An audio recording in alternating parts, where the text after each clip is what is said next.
Bismillahirrahmanirrahim. This is Tanvirujjaman Rubel, Assistant Teacher in Goft High School, Devigunj, Panchagod. Dear students, hope that you all are fine. I am also by the grace of Almighty Allah.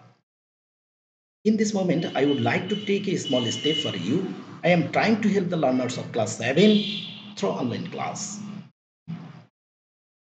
Basic English class 7. Elements of the sentence topics: subject, object, indirect object, direct object, complement, subjective complement, objective complement, linking verb, predicate, apposition. Dear students, আমরা আলোচনায় চলে আসি। Previous ক্লাসে আমরা আলোচনা করেছিলাম elements of the sentence এবং সেখানে আমরা আলোচনা করার চেষ্টা করেছি subject, object, direct object, indirect object. এ পর্যন্ত আমরা প্রথম ক্লাসে আলোচনা করেছি। প্রিয় শিক্ষার্থীবৃন্দ, আমরা আজকের আলোচনা শুরু করতে চাই কমপ্লিমেন্ট থেকে। তো কমপ্লিমেন্ট কাকে বলে? যে ওয়ার্ড বাক্যের সাবজেক্ট বা অবজেক্ট সম্পর্কে কথা বলে বা কোনো অতিরিক্ত তথ্য দেয় বা অতিরিক্ত পরিচয় বহন করে তাকে আমরা কমপ্লিমেন্ট বলে থাকি। তাহলে আসা যায় যে এই কমপ্লিমেন্টের আমরা এক্সাম্পল দেখতে চাই। বলা হচ্ছে হি রিডস আ বুক, অর্থাৎ এখানে হি সমান সমান কিন্তু বুক নয়, অর্থাৎ হি যা বুক কিন্তু তা নয়। অতএব এটি কমপ্লিমেন্ট নয়, এটি অবজেক্ট। এটি অবজেক্টের পরিচয় বহন করে। আ বুক হচ্ছে অবজেক্ট। আমরা এর পরের উদাহরণে আসি। He is a teacher. হি সমান সমান টিচার, অর্থাৎ হি হচ্ছে টিচার। এটি হচ্ছে আমরা কমপ্লিমেন্ট বলব এবং আমরা এই কমপ্লিমেন্টের মাঝখানে যে ওয়ার্ডটি ব্যবহার হয়েছে সেটি সম্পর্কে আমরা জানব। আমরা চলে আসছি হচ্ছে হি ইজ হ্যাপি। তো এখানে হি হ্যাপি, এই জন্য এখানে হ্যাপি হচ্ছে কমপ্লিমেন্ট। আমরা চলে আসছি হচ্ছে your behaviour made him sad.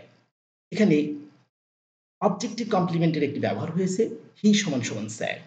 এখানে হিমটা হচ্ছে অবজেক্ট, এটি যদি আমরা সাবজেক্ট করি তাহলে হি সমান সমান স্যাড, অর্থাৎ এখানে হিমটা হচ্ছে অবজেক্ট। এই কারণে এটি অবজেক্টিভ কমপ্লিমেন্টের একটি উদাহরণ চলে এসেছে। We elected Fabiha captain of our class. এখানে আমরা নির্বাচন করেছি ফাবিহাকে ক্যাপ্টেন অফ আওয়ার ক্লাস। আমাদের শ্রেণীর হচ্ছে তাকে আমরা নেতা নির্বাচন করেছি, তাকে আমরা প্রতিনিধি নির্বাচন করি। আমরা দেখি এখানে ফাবিহা হচ্ছে ক্যাপ্টেন, অর্থাৎ ফাবিহা হচ্ছে এখানে ক্যাপ্টেন। ফাবিহা সম্পর্কে অতিরিক্ত তথ্য প্রদান করেছে, এই জন্য এটা হচ্ছে কমপ্লিমেন্ট। আমরা চলে আসছি হচ্ছে সাবজেক্টিভ কমপ্লিমেন্টটা কাকে বলে। আমরা এই সাবজেক্টিভ কমপ্লিমেন্ট একটু দেখতে চাই। সাবজেক্টিভ কমপ্লিমেন্ট যে ওয়ার্ড বা ফ্রেজ কোনো লিঙ্কিং ভার্ব অর্থাৎ টু বি ভার্ব সহ আরও কিছু ভার্ব আছে এর পরে বসে সাবজেক্টকে নির্দেশ করে বা সাবজেক্টের আর একটি পরিচয় বাহক প্রকাশ করে, তাকে আমরা সাবজেক্টিভ কমপ্লিমেন্ট বলে থাকি। আমরা চলে আসছি এবারে তার উদাহরণগুলো। সাবজেক্টিভ কমপ্লিমেন্ট হলো সাবজেক্টের আরেকটি ভিন্ন পরিচয়। আমরা একটু দেখতে চাই হি ইজ আ ফুল। এখানে হি হচ্ছে ফুল। আমরা একটু উদাহরণ হিসেবে দেখাতে চাই। হি হচ্ছে আ ফুল। তাহলে হি সমান সমান আ ফুল। এই কারণেই এটি হচ্ছে কমপ্লিমেন্ট, অর্থাৎ হি যা আ ফুল তা। এখানে হি ইজ সিক। এখানে হি হচ্ছে সিক, অর্থাৎ হি সমান সমান সিক্স। এখানে হির সম্পর্কে অতিরিক্ত তথ্য বহন করেছে, তথ্য প্রদান করেছে, এজন্য এটি কমপ্লিমেন্ট। আমরা সাবজেক্টিভ কমপ্লিমেন্টের উদাহরণ দেখছি। আমরা দ্য স্টোরি ওয়াজ ইন্টারেস্টিং। এখানে দ্য স্টোরি হচ্ছে এখানে ইন্টারেস্টিং, অতএব এটি হচ্ছে সাবজেক্টিভ কমপ্লিমেন্ট। এবারে চলে আসছি আমরা দিস বুক ইজ মাইন। এখানে কিন্তু দিস বুক হচ্ছে মাইন। দিস বুক সম্পর্কে অতিরিক্ত তথ্য দিচ্ছে, এই কারণে এটি হচ্ছে subjective complement. The beggar seems to cry. এখানে দ্য বেগার এটি হচ্ছে সাবজেক্টিভ কমপ্লিমেন্ট, বেগার সমান সমান টু ক্রাই। আমরা চলে আসছি অবজেক্টিভ কমপ্লিমেন্টটা কি? অর্থাৎ অবজেক্ট সম্পর্কে যখন কথা বলবি তখন সেটি হবে অবজেক্টিভ কমপ্লিমেন্ট। আমরা দেখি একটু যে ওয়ার্ড সমূহ অবজেক্ট সম্পর্কে কোনো তথ্য দেয় তাকে অবজেক্টিভ কমপ্লিমেন্ট বলে। যেসব ওয়ার্ড সাবজেক্টিভ কমপ্লিমেন্ট হিসাবে ব্যবহৃত হতে পারে সেসব ওয়ার্ডই অবজেক্টিভ কমপ্লিমেন্ট হিসাবে ব্যবহৃত হতে পারে। যেমন আমরা উদাহরণ হিসেবে আসি যে we made him hour captain. তাহলে হি সমান সমান আওয়ার ক্যাপ্টেন। এখানে হিমটা হচ্ছে অবজেক্ট, এটিকে যদি আমরা সাবজেক্ট করি তাহলে হি আর আওয়ার ক্যাপ্টেন, অর্থাৎ এটি অবজেক্ট সম্পর্কে অতিরিক্ত তথ্য দিয়েছে। They made me happy. এখানে মিটা হচ্ছে সাবজেক্ট হচ্ছে আই, অর্থাৎ এই মি হচ্ছে অবজেক্ট, এটির যদি আমরা সাবজেক্ট করি তাহলে হবে আই, এখানে হ্যাপি, অর্থাৎ এই অবজেক্ট সম্পর্কে অতিরিক্ত তথ্য দিয়েছে, এজন্য এটি হচ্ছে অবজেক্টিভ কমপ্লিমেন্ট। আমরা চলে আসছি হচ্ছে অবজেক্টের সাথে মূলত ভার্বের সম্পর্ক, কমপ্লিমেন্টের সম্পর্ক মূলত সাবজেক্ট এবং অবজেক্টের সাথে। আমি আবারও বলছি এটি একটি গুরুত্বপূর্ণ তথ্য। অবজেক্টের সাথে মূলত ভার্বের সম্পর্ক। অবজেক্টের সাথে তাহলে সম্পর্কটা কার? ভার্বের। আর কমপ্লিমেন্টের সম্পর্ক মূলত সাবজেক্ট এবং অবজেক্টের সাথে। আমরা চলে আসছি এবারে লিঙ্কিং ভার্ব সম্পর্কে একটু আমরা ধারণা পেতে চাই যে লিঙ্কিং ভার্বটা কি? যে ভার্ব সাবজেক্ট ও কমপ্লিমেন্ট এর মাঝখানে যোগসূত্র বা লিঙ্ক স্থাপন করে তাকেই আমরা লিঙ্কিং ভার্ব বলে থাকি। আমরা দেখি তাহলে লিঙ্কিং ভার্ব গুলো কি? He is a doctor. এখানে হি হচ্ছে ডক্টর, অর্থাৎ এটা সাবজেক্টিভ কমপ্লিমেন্ট এবং এর মাঝখানে যে ইজ ভার্বটি ব্যবহার হয়েছে এটি হচ্ছে লিঙ্কিং ভার্ব। আমরা দেখতে পাচ্ছি হি সমান সমান ডক্টর, অতএব মাঝখানে যে ভার্বটি ব্যবহার হয়েছে এটি হচ্ছে linking verb. He eats rice. এখানে হি সমান সমান রাইটস নয়, অর্থাৎ এই ইটস কিন্তু এখানে কিন্তু আহ, যে লিঙ্কিং ভার্ব সেটি কিন্তু নয়, অর্থাৎ এখানে কিন্তু অবজেক্ট রাইসটা হচ্ছে অবজেক্ট, এটি কমপ্লিমেন্ট নয়, অর্থাৎ সাবজেক্ট এবং কমপ্লিমেন্টের মাঝখানে যে ভার্বটি ব্যবহার হয়েছে সেই ভার্বটি হবে linking verb. Honey taste sweet. তাহলে এখানে হানি সমান সমান সুইট, অতএব টেস্ট হচ্ছে এখানে linking verb. He becomes cadet. He সমান সমান ক্যাডেট, অতএব এখানে বিকামস হচ্ছে লিঙ্কিং ভার্ব। আমরা চলে আসছি লিঙ্কিং ভার্বের আর কিছু উদাহরণ আমরা দিতে চাই, কিছু এক্সাম্পল আমরা দিতে চাই।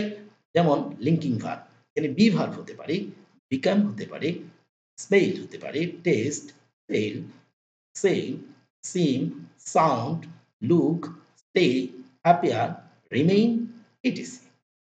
আমরা এই বেশ কিছু নির্ধারিত কিছু ভার্ব আমরা বলে ফেললাম। আমরা এরপরে চলে আসছি হচ্ছে আলোচনার যে বিষয় সেটি হচ্ছে প্রেডিকেট। একটি সেন্টেন্সের দুটি পার্ট খুব গুরুত্বপূর্ণ। এটি হলো সাবজেক্ট আর এটি হচ্ছে প্রেডিকেট। আমরা চলে আসছি এবারে প্রেডিকেট কি?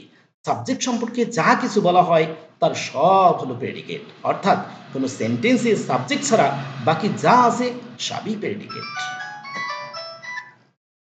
আমরা এবারে আসছি আই রিড ইন ক্লাস 6। এখানে আই হচ্ছে সাবজেক্ট এবং রিড ইন ক্লাস 6 এই পুরোটাই হচ্ছে প্রেডিকেট। অর্থাৎ সাবজেক্ট বাদে যা কিছু আছে সবটাই হচ্ছে প্রেডিকেট। আমরা চলে আসি he is going to school. এখানে হি হচ্ছে সাবজেক্ট এবং ইজ গোয়িং টু স্কুল পুরোটাই হচ্ছে প্রেডিকেট। আমরা এরকম বেশ কিছু দিস বুক ইজ মাইন। এখানে দিস বুক হচ্ছে সাবজেক্ট, ইজ মাইন হচ্ছে প্রেডিকেট। আমরা আহ, এরকম বেশ কিছু আমরা উদাহরণ আমরা পেয়ে যাব। আমরা চলে আসছি হচ্ছে অ্যাপোজিশন। তাহলে what do you mean by apposition? অ্যাপোজিশনটা এমন একটা বিষয় যা একটির পজিশনে আরেকটি বসতে পারে এবং এতে অর্থের কোনো পরিবর্তন হয় না। অন্যভাবে যদি আমরা বলতে চাই তাহলে কোনো কিছুকে ব্যাখ্যা করার জন্য যে শব্দগুচ্ছ ব্যবহৃত হয় তাই অ্যাপোজিশন। উদাহরণ হিসেবে আমরা যদি বলি jute, the golden fibre of Bangladesh is exported every year. এখানে আমরা একটু আলাদা কালার দিয়ে আমরা একটু বোঝানোর চেষ্টা করেছি যে জুটের পরে আমরা দেখতে পাচ্ছি যে একগুচ্ছ ওয়ার্ড এখানে দেখতে পাচ্ছি the golden fibre of Bangladesh. এই পুরোটাই হচ্ছে অতিরিক্ত তথ্য প্রদান করেছে হচ্ছে জুট সম্পর্কে। অর্থাৎ এখানে যদি আমরা বলি যে jute is exported every year, তারপরেও রাইট, অথবা যদি আমরা বলি the golden fever of Bangladesh is exported every year, সেটিও কিন্তু একটি সেন্টেন্স হতে পারে। অর্থাৎ একটির পজিশনে যদি অন্যটি বসানো যায় তারপরেও সে সেন্টেন্সটি রাইট হবে। Abdur Rahman, captain of our team, is absent today. আমরা এখানে কিন্তু দেখতে পাচ্ছি যে আব্দুর রহমান সম্পর্কে অতিরিক্ত তথ্য দিয়েছে এবং এই একগুচ্ছ যে ওয়ার্ড আছে এগুলো সবগুলো হচ্ছে আপনার হচ্ছে যে অ্যাপোজিশন। আমরা একটির পজিশনে আরেকটি বসালে সেন্টেন্সের কোনো তারতম্য ঘটবে না, সেন্টেন্সের কোনো অর্থের পরিবর্তন ঘটবে না। তো আমরা আলোচনা করেছি আজকে আমরা complement, subjective complement, objective complement, linking verb, predicate এবং অ্যাপোজিশন। প্রিয় শিক্ষার্থীবৃন্দ, আমি আশা করব যে প্রথম ক্লাসটি যদি কেউ দেখে না থাকে তাহলে সেখানে সাবজেক্ট, অবজেক্ট এবং অবজেক্টের যে অবস্থানগুলো, সাবজেক্টের যে অবস্থানগুলো সেগুলো আলোচনা করা আছে সেটি তারা দেখে নেবে এবং এই ক্লাসটি দেখে এই দুটি মিল করে তারা সুন্দরভাবে তাদের এই বেসিক ইংলিশ ক্লাসটি তারা আয়ত্ত করবে এই আশাবাদ ব্যক্ত করে শেষ করছি। সবাইকে অসংখ্য ধন্যবাদ।